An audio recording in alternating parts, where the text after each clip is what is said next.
Next on AM 1480 WLEA, the Newsmaker Show. Here's Brian O'Neill. On today's show, it's the Congressman Tom Reed, a weekly press call. Reed started out yesterday talking about the get-togethers with family and friends and the parades he attended. As we participated in some of the Memorial Day events, just want to always recognize those who gave the greatest sacrifice in their lives for our country, the men and women who serve us day in and day out so we can enjoy the freedoms that we so cherish here in America. This week, I wanted to highlight some efforts we took last week as we were leaving Washington, D.C., in regards to breaking the gridlock of Washington.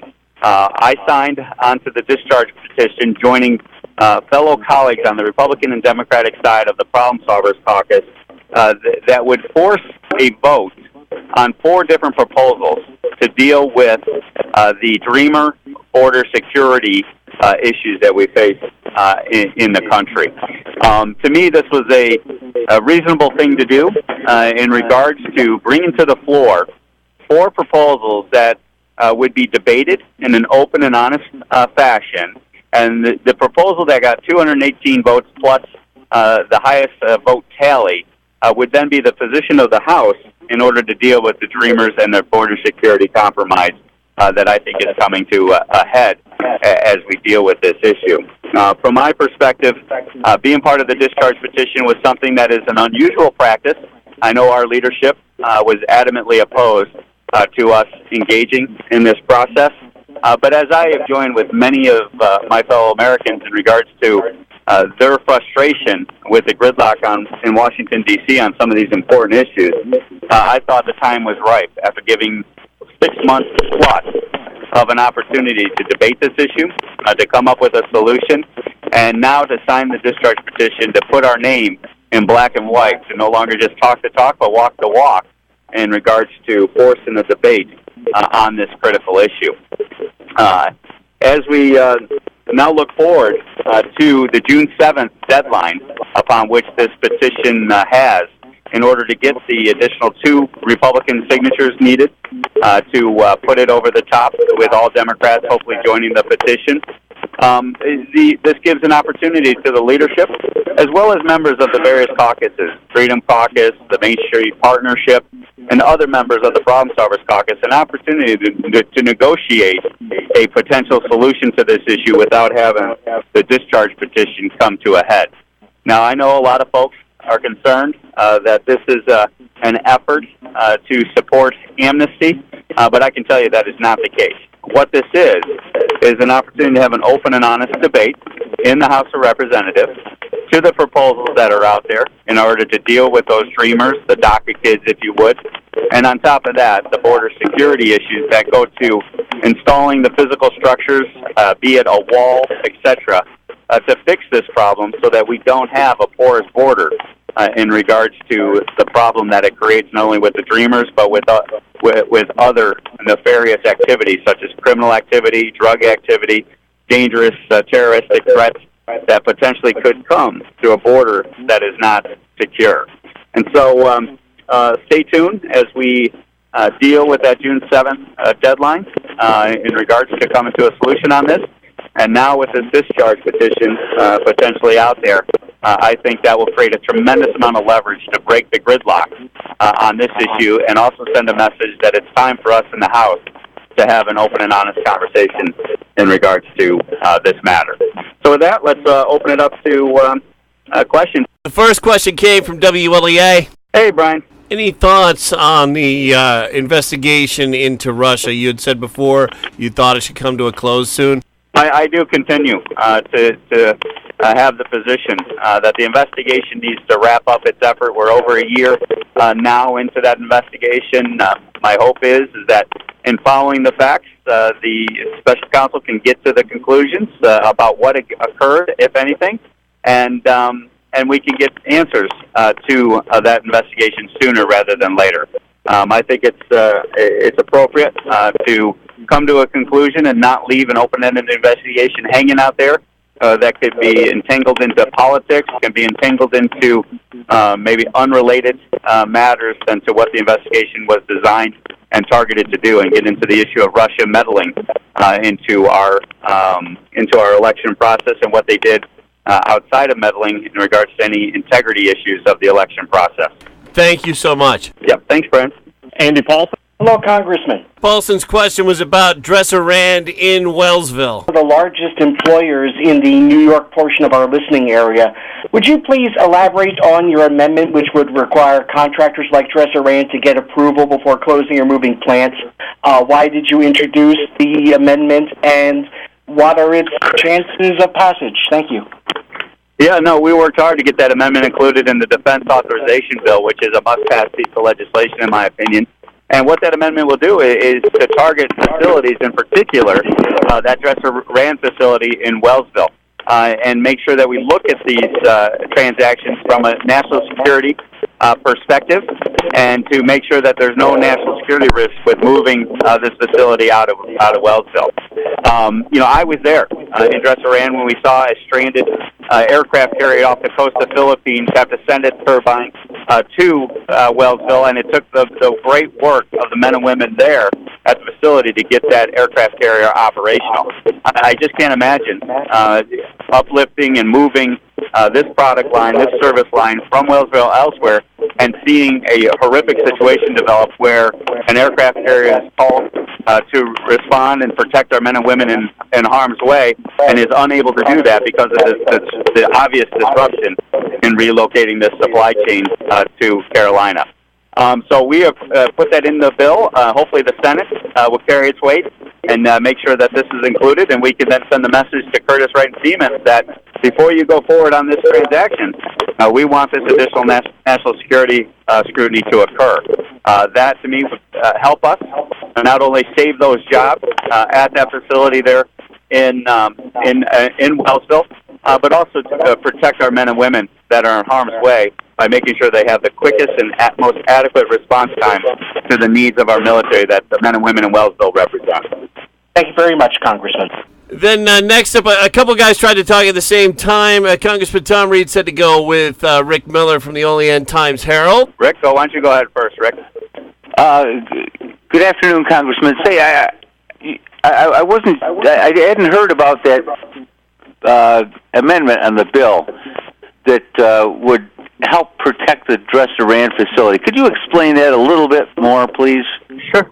Yeah, so what we did last week is I drafted and submitted an amendment that got passed and included in the National Defense Authorization Act, which is our primary military piece of legislation done on an annual basis. And what that amendment will do is require that before any jobs and supply and service lines are removed from a contracting situation to another location, that a national security analysis be completed and that there's a conclusion that there will not be an adverse impact to our national security concerns. And so my hope and intent on that bill is not only in regards to looking at the national security implications, but making sure that the voice of the men and women in Wellsville that serve our men and women in harm's way in the military is heard and listened to about the concerns about relocating from Wellsville to Carolina would represent. So that being included in the House bill was very important to me, and I was pleased to see it pass and get included. And hopefully now in the Senate, we can see a corresponding piece of legislative text there so that we can have this as part of the law that would do that review. If it is passed, Congressman, what would happen first? Well, if it passed, then we'd have to do a national security review on that project there, and we have till 2020, but I would assume that's going to take longer than 2020 to conclude, so maybe we have an opportunity to make another argument to Curtis Wright that keeping those jobs in Wellsville is in not only the best interest of the country from a national security perspective, but also in the interest of the people that are working there. Also, having a meeting with the head of Siemens USA last week before I came back home for Memorial Day, I think there's an opportunity to potentially see if Siemens and Curtis Wright could be brought together to strike an amendment or a modification of their arrangement to see if that facility could be maintained there longer. So we're going to continue to use all avenues available to us to put pressure on Curtis Wright and Siemens as well as the Navy to make sure that we fight to the end in regards to protecting those jobs there in Wellsville. Thank you very much.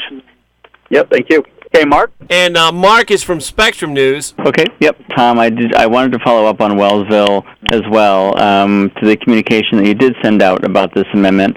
When do you think the Senate would take this up? I'll defer to the Senate in regards to their scheduling of the defense authorization. Typically, this is something we'd like to see done before the appropriations process is completed, and so my hope is that they can get it done before the summer. And even though it would be after the announcement was already made to close the plant, they would still be sort of grandfathered in and have to follow that? Yeah, that's my intention with the amendment, and also remember that the service of that contract is there until 2020 in Wellsville, and so any type of relocation, obviously, post 2020, I think would be clearly subject to this review. And we're talking about national security concerns. I mean, this is one of our top priorities as a nation, and I think it's only prudent that if we have any type of disruption in servicing that military contract, that we make sure we put the men and women in the military at the top of the list of being protected. One final note on that.